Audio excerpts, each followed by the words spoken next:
Конец рабочей недели. Ничего не предвещает беды. Каждый занят своим делом. Возле Центра детского творчества, как всегда, оживление, и вдруг эту будничную суету разрывает звук скрежета железа. На автостоянку учреждения буквальным образом влетел автомобиль. По словам очевидцев, водитель серебристого «Фольксвагена» двигался по улице Ленина в сторону улицы Чайковского на запредельной скорости приблизительно 120-150 км в час. На парковке ЦДТ, как обычно, стояла вереница машин. Отъезжать собиралась 24-я «Волга». И как раз в этот момент водитель иномарки и въехал в нее, протаранив еще 4 автомобиля. Водитель «Фольксвагена» даже не пытался тормозить. Об этом свидетельствует и отсутствие следов торможения. Очевидцы, которые помогли горе-водителю выбраться из покореженной машины, в один голос твердили, он был настолько пьян, что на ногах стоять не мог. Мы его вытащили, он немножко полежал, минут 5, наверное, на земле. 5, наверное, и все, очнулся, встал. Вдребезги. Тяжелое опьянение у него. Он вообще, наверное, не помнит, куда он ехал. Он один был? Нет, еще с ним был пассажир. Тоже такой же.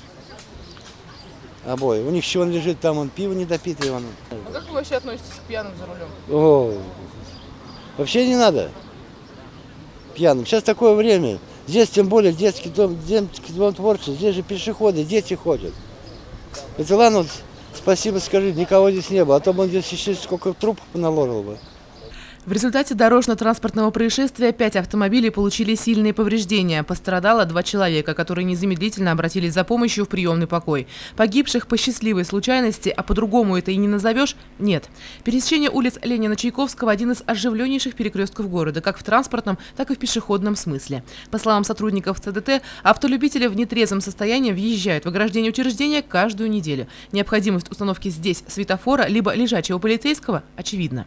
Светофор необходим просто-напросто здесь, потому что, сами понимаете, детей много очень, поэтому это безобразие, то, что нет светофора. Сколько просили уже, сколько это, и реакции никакой. Ладно, сейчас жертв нету, сами понимаете, а если бы дети, катастрофа была бы. После ДТП сотрудниками госавтоинспекции был составлен протокол. Горе-водителя отправлен на медицинское освидетельствование. Ему грозит лишение права управления транспортным средством на 1,5 года и штраф в размере 30 тысяч рублей. Халатное отношение автовладельцев к алкоголю и вождению решили исправлять на законодательном уровне. С июля этого года вступают поправки в Уголовный кодекс Российской Федерации. Начнет действовать новая норма, предполагающая наказание водителей, повторно совершивших правонарушение, связанное с пьяным вождением автомобиля, штрафом в размере от 200 до 300 тысяч рублей, обязательными работами до 480 часов, 2 годами принудительных работ или 2 годами лишения свободы. Помимо прочего, у нарушителя будет по-прежнему изыматься права на 3 года. В отношении тех водителей, которые вдобавок в состоянии алкогольного опьянения за рулем нарушили ПДД и стали причиной гибели людей, санкции также будут ужесточаться. Гибель 1 человека – минимальный срок от 2 лет. При гибели 2 людей сидеть придется не менее 4 лет. Елена Афанасьевна, Ясмир Хайдаров, Любовь Карпова, телекомпания СТВ.